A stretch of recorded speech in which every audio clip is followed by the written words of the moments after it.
Account खे subscribe कयो ऐं घंटी ते क्लिक करे असांजी नई वीडियो जो नोटिफिकेशन हासिल कंदा।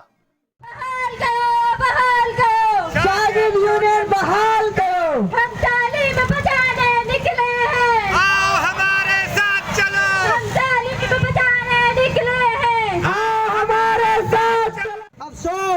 अफ़सोस जेके यूनिवर्सिटियूं शागिर्दनि जे लाइ ठाहियूं वयूं आहिनि उन्हनि यूनिवर्सिटियुनि में शागिर्दनि जी नुमाइंदगी कई थी वञे, नुमाइंदगी न आहे।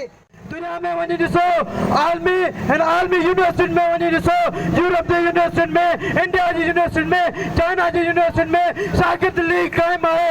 इंडिया जी यूनिवर्सिटियुनि में वञी ॾिसो, शागिर्द सियासत क़ाइमु आहे। असांजा जेके इदारा आहिनि इहे उर्ताकू ऐं जागीरदार बणिया पिया आहिनि वॾेरनि जा।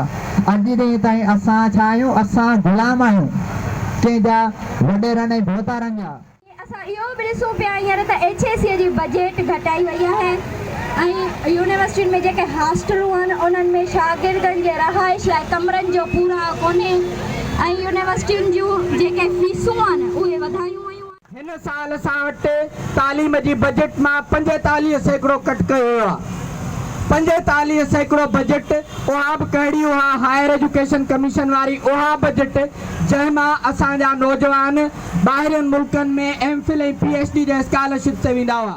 सिंध जे तइलीमी इदारनि में, सिंध जी यूनिवर्सिटियुनि में तइलीम खे महांगो कयो वियो, तइलीम जी प्राइवेटाइज़ेशन कई वई।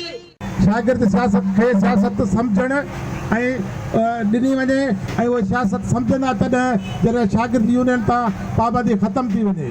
शागिर्द यूनियन छो नथा ठाहे सघनि, इहो असांखे हक़ पाकिस्तान जे 73 जो आइन बि ॾिए थो त हितां जो हर माण्हू यूनियन शागिर्द यूनियन ठाहे सघे थो।